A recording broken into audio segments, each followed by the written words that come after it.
আল্লাহর ভয় থাকলে হাজী সাহেব ভালো হয়ে যাবে, আল্লাহর ভয় থাকলে মৌলবি সাহেব ভালো হয়ে যাবে, আল্লাহর ভয় থাকলে বক্তা ভালো হবে রে মুসলমান।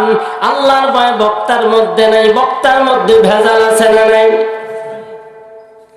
সব জায়গায় সবাই যদি ভালো হতে চায়, আমার আল্লাহর ভয় অন্তরে থাকা লাগবে। কার ভয়? এবার আল্লাহর ভয় কেমনে আসবে? এই জায়গার মধ্যে কোরআন হাদিসের বয়ান হচ্ছে, এলাকার সব মানুষ শিখে এসেছে, সবাই আসে নাই। কি লাভ? কি হবে? মোবাইলে এর চেয়ে ভালো ভালো বয়ান আছে, সেগুলি শুনবো। কি বলেন, ঠিক না? ওরে মুসলমান নবীর উম্মতের দল, এই জায়গার ব্যাপারে আল্লাহ পয়গম্বর হাদিস বলেছেন, সব উলামায়ে কেরাম হাদিসটি বলেন, আমি আর বললাম না। কিন্তু একটা উদাহরণ দেই। একটা মুরগি ডিম পারলো, 28টা ডিম পেড়েছে। 28টা ডিম পাড়ার পর মুরগিটার আকৃতি যদি ছোট হয়, ওই মুরগির ডিম আমরা বলি বাতে দেই, নাকি বলেন? তাকে তাপ দেওয়ার জন্য নির্দিষ্ট একটা জায়গা করে দিই, ওখানে বসে মুরগি তাপ দেয়, দেয় না? একটা ডিম একটু ওই মুরগির যে এরিয়া, যেই তাপ আছে তার বাহিরে গিয়েছে, অর্থাৎ তার মায়ের তাপ পায়নি, রম পায়নি, গরম হয়নি, বাচ্চা কি হবে? ডিমটা কি হবে? আমরা বলি বাবা, নষ্ট হয়ে যাবে, ঠিক নেই? আল্লাহর পয়গম্বর বলেন, যেই জায়গায় কোরআন হাদিসের বয়ান হয়, ওই জায়গার মধ্যে আল্লাহ রাব্বুল আলামিনের একদল ফেরেশতা আল্লাহ তাআলা পাঠায় দেয়। হেরে মুসলমান নবীর উম্মতের দল, এই জায়গায় মানুষ কম হতে পারে, আল্লাহর ফেরেশতার অভাব নাই। আল্লাহ তাআলা ফেরেশতা পাঠায় দিয়েছেন। ও মুসলমান, ফেরেশতাগুলি আমার আল্লাহর কাছে গিয়ে আবার বলবে, ও ফেরেশতারা তোমরা কোথায় গিয়েছিলে? ফেরেশতারা কে কোথায় যায়? দুনিয়ার কেউ না দেখলে আল্লাহ দেখে কি দেখে না? আপনার আর আমার মনের কল্পনা জল্পনা কি হয় দুনিয়ার কেউ জানে না, আল্লাহ জানে কি জানে না? কি বলেন, আল্লাহ জানে না? আল্লাহ তাআলা ফেরেশতাদেরকে জিজ্ঞাসা করবে, ও ফেরেশতারা কোথায় গিয়েছিলে? ফেরেশতারা বলবে, মধুপুর সংলগ্ন উটরা হাজীপুর, অমুক হাজী সাহেবের বাড়িতে যুব সমাজের উদ্যোগে বিশাল ওয়াজ মাহফিল হইতেছিল, ওই জায়গায় গিয়েছিলাম। ওই জায়গায় যাওয়ার পরে ওই জায়গায় যারা আছে তারা কি চায়, আর যিনি বললেন তিনি কি চায়? ওরে মুসলমান নবীর উম্মতের দল, যারা বসে আছে তারা কি চায়, আর যারা বলছে তারা কি নিয়তে বলে, দুনিয়ার কেউ না জানলে আমার আল্লাহ কিন্তু ঠিকই জানে। কেউ যদি গুনাহ মাপের আশা নিয়ে কোরআন সুন্নাহর বয়ানের মাহফিলের মধ্যে বসিয়া যায়, আল্লাহ রাব্বুল আলামিন তার জিন্দেগীর গুনাহ মাফ করিয়া দিবেন। আর যদি কেউ বলে না যায়, বক্তার চেহারা দেখে আসি, আর বক্তা কেমন বয়ান করে, কেমন বয়ান করে, একটু বয়ান শুনিয়ে আসি, বয়ান যদি ভালো হয় থাকবো, আর ভালো না হলে বাড়ি গিয়ে ল্যাপ মুড়ি দিয়ে ঘুমাইব, এরকম লোক আছে না নাই? এরে মুসলমান নবীর উম্মতের দল, না নিয়ত ভালো করেন, গুনাহ মাফের আশা নিয়ে আখিরি মোনাজাত পর্যন্ত থাকবো, আল্লাহ যেন কবুল করে, জোরে বলেন আমিন। থাকবেন তো ইনশাআল্লাহ? আলোচনার বিষয় হলো আল্লাহর ভয়। আলোচনার বিষয় কি?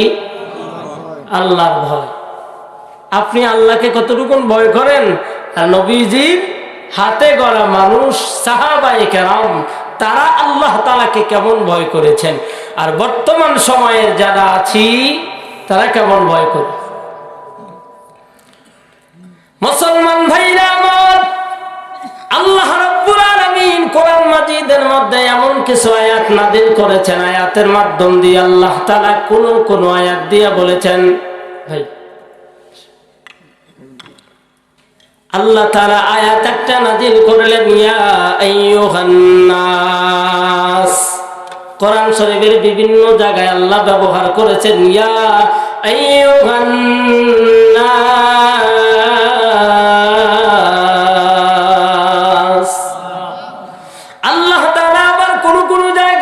ইয়া আইয়ুহান নাস, আল্লাহ যে আয়াতে ইয়া আইয়ুহান নাস বলেছেন, ওই জায়গার মধ্যে সারা পৃথিবীতে যত মানুষ আছে সবাইকে ডাকছেন। ইয়া আইয়ুহান নাস যখন বলেছেন, ইয়া আইয়ুহান নাস যদি বলে থাকেন আল্লাহ, সূরা নিসার প্রথম নম্বর আয়াতে আল্লাহ তাআলা বলেন, ইয়া আইয়ুহান নাস ইত্তাকু রাব্বাকুমুল্লাযী খালাকাকুম মিন নাফসিন ওয়াহিদ। আল্লাহ যে ইয়া আইয়ুহান নাস বলেছেন, আল্লাহর এই ডাকের মধ্যে, আহ্বানের মধ্যে ভারতের প্রধানমন্ত্রী নরেন্দ্র মোদী নাম শুনেছেন নি? এই বেচারাও আছে, আমেরিকার প্রেসিডেন্ট ডোনাল্ড ট্রাম্প সাবেক, আর জো বাইডেন, এরাও ইহুদি খ্রিস্টান ইসরাইল মুসলমানদের চূড়ান্ত দুশমন। ইয়া আইয়ুহান নাস, ওরাও এই আয়াতের মধ্যে, আল্লাহর এই ডাক এর মধ্যে আছে।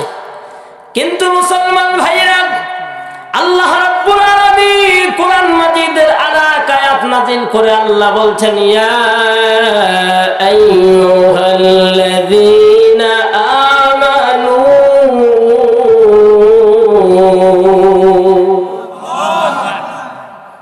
এই আয়াতের মধ্যে ডোনাল্ড ট্রাম্প নাই, এই আয়াতের মধ্যে হিন্দু নাই, বৌদ্ধ নাই, খ্রিস্টান নাই, মুসলিম নাই, মুসলমানের মধ্যে যারা মুনাফিক তারাও নাই। মুনাফিক চেনেননি? ও মুসলমান, মুনাফিক চেনেন না আপনারা? মুনাফিকের একটা আলামত বলি, মুনাফিক কথায় কথায় মিথ্যা বলে। টুপি দাড়ি পাগড়ি সব আছে, কথায় কথায় মিথ্যা বলে। ওকে টুপিওয়ালা বলার দরকার নাই, বলবো মুনাফিক। কি বলবো ভাই? ও মুসলমান ভাইরা, বাবাজিরা, আল্লাহ রাব্বুল আলামিন স্পেশাল করে আয়াত নাযিল করে জানায়া দিলেন, যারা মুমিন, যারা ঈমানদার তাদের জন্য, যারা ঈমানদার ঈমান আনবে আল্লাহ তাদের জন্য রেখে দিয়েছেন চিরস্থায়ী সুখ আর শান্তির জায়গা জান্নাত।